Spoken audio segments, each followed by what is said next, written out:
Wow, what a reveal-full episode. So, now we know more. Kinda. Everything was retconned.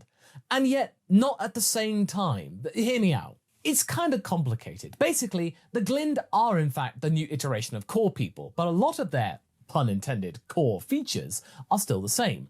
First and foremost, kaiju trees are now known as Glind Trees. Unless of course the one on the core world is still known as a kaiju tree. We don't know that for sure, but still, yes. They are born from trees, but in the second demon world, and there are 5 of them. Now, we don't know a lot about these trees. Heck, we don't know if each one creates a different type of kai or all the same. The old lore was talking about fruits, but in this case we have the babies growing straight out of this massive round trunk of the tree. We also learned another fascinating element. Glind are not really biologically dimorphic in terms of sexes, which mean they merely adopt genders. Something that was kind of assumed back in the days of core people, but it's still really nice to have an official confirmation of sorts.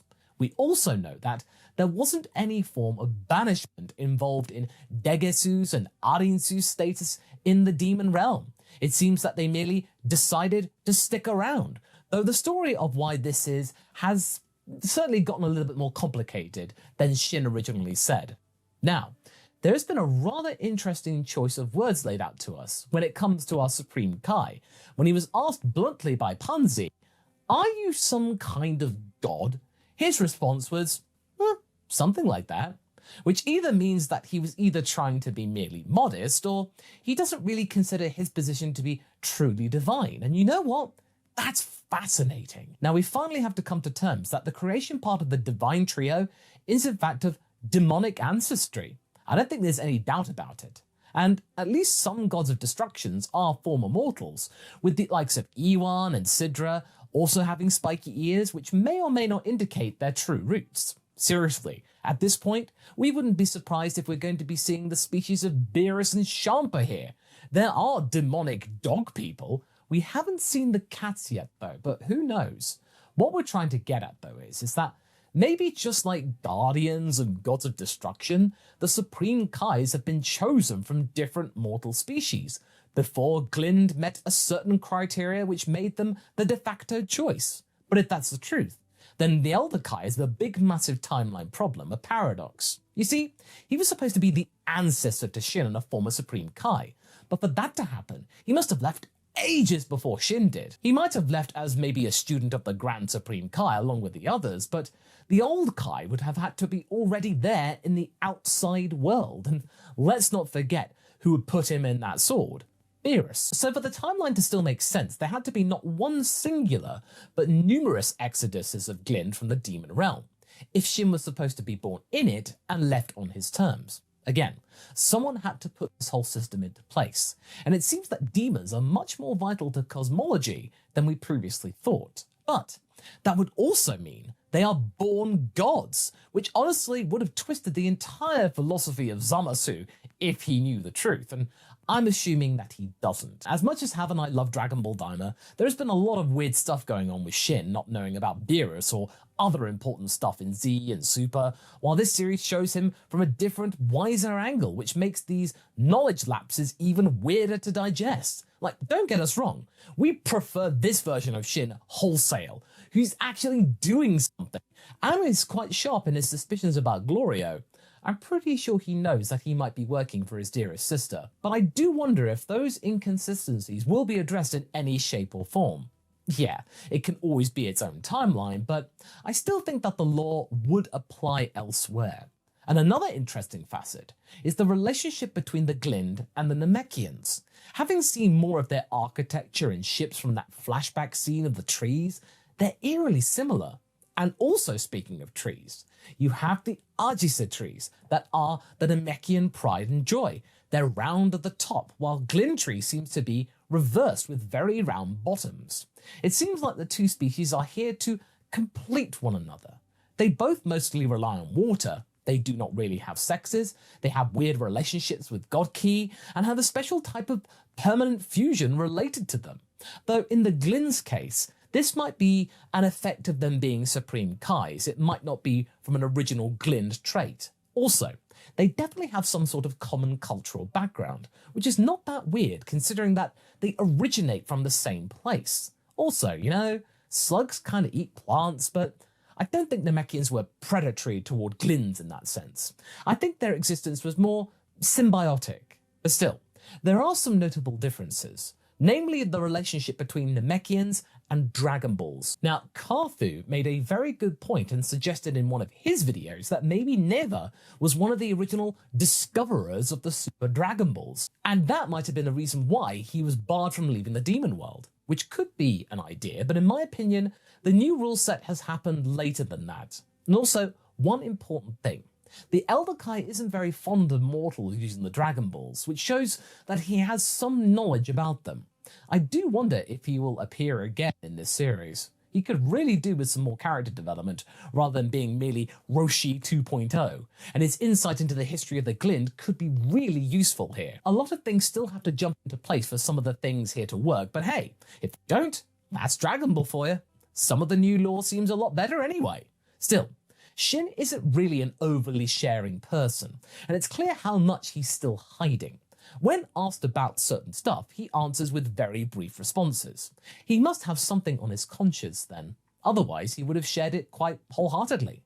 And obviously Glorio knows what it is. His glare changed considerably when Shin was playing dumb with Pansy.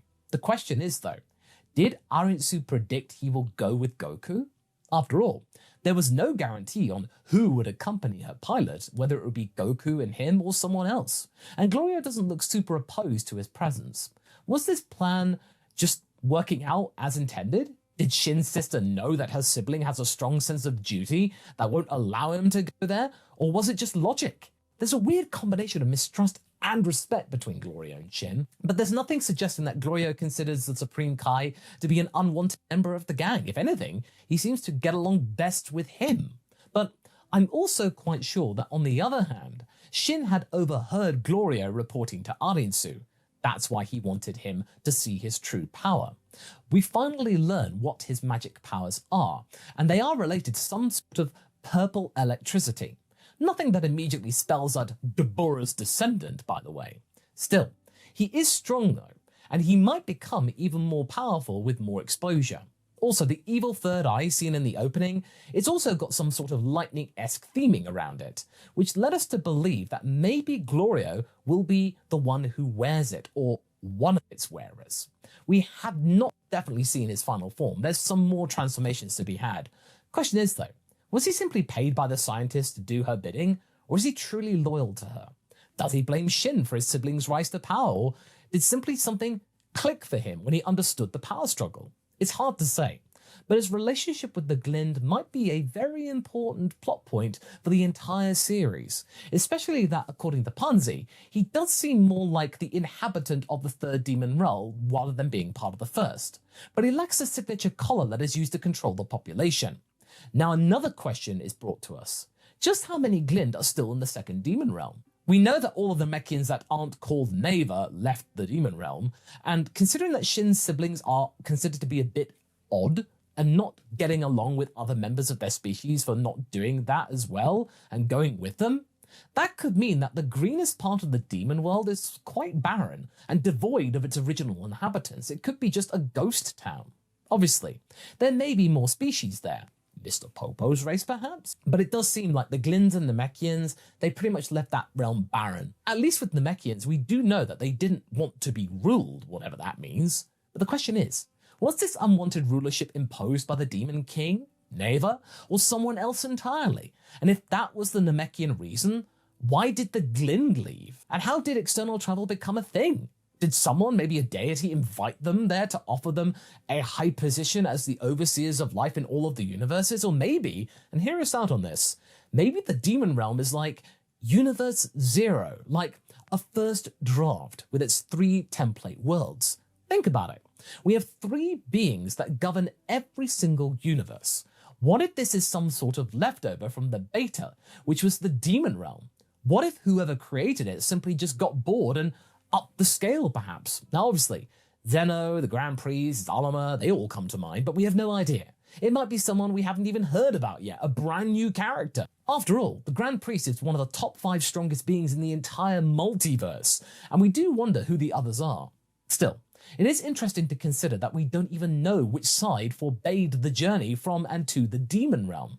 On one hand, it might have been the Demon Kings, yeah, but at the same time, it does seem that Arinsu can travel freely, as noted by Warp Summer. Also, Warp Summer, or I've heard people refer to him as Sir Warp, doesn't really seem to be that bothered with hierarchy, or either the Supreme Demon King or the Supreme Kai, which might make it seem like he's just an outside instrument of control, and if so, whose? We have a very different picture of the demon realm in our mind, mostly thanks to Z and Heroes, of a place that's dark and hopeless, of a prison for the banished, but right now, we see that this is just a place where its inhabitants are just trying to get on with their lives, you know? Even the tyrants don't seem all that imposing, and sure, they do have a very nasty streak about them and their desire for control is palpable, but in a way, you still feel like they're scraping the bottom of the barrel. Like comparing the might and status of the Demon King to the Supreme Kai or a God of Destruction, Golem's nothing when presented next to them. It does seem like the realms do need change though. Maybe Arinsu is the one trying to enforce that change. Maybe she wants to push it into an age of technology. Maybe it's Glorio, who has good intentions, but his methods won't necessarily be the cleanest. Maybe it's Degesu. After all, maybe his Machiavellian persona is truly serving a noble goal. One thing is certain though. It's not Gomer. Gomer is too evil to think about it, and not evil enough to be the truly dangerous one. I think this might be his biggest tragedy in a way, and who knows what game Neva's playing, right? One thing is quite certain though. While Goku is the tool to defeat the tiny king of the demons, the true hero here might be Shin. Arsene is kind of taken along for the ride like a very big strong mascot. The Supreme Kai is the one who seems like he will be affected by this journey the most, and hopefully he can affect this place in return and leave something good in his wake. But another thing is almost certain. At the end of their adventure, the demon realm will be saved. And will we still think about it as an evil place afterwards? Who knows, right? And maybe, just maybe, we will see Shin finally accept his role of being a god that he deserved to have in the first place. Questions, so many questions. But Daima has brought many unexpected developments. Not all are easy to fit into the original canon, but I don't feel any negative feelings towards them for doing this, you know? Because for the first time in a long while, a section of Dragon Ball world truly feels living and breathing. Its people are just people, not good or bad, just people. Not some abstract demons, not really, they're just people. And that's so far the biggest charm of the series. And we can't wait for the rest of the crew to join Goku and Shin within the realm, so even more secrets could be uncovered. And we definitely cannot wait for the first encounter with the Tamagami. Now, as always, we will return with more theories in our next in-depth analysis after episode 7 drops and we do our initial review. But for now, we hope to get the discussion going in the comments below, and I shall see you there, as well as in the next video. Catch you later!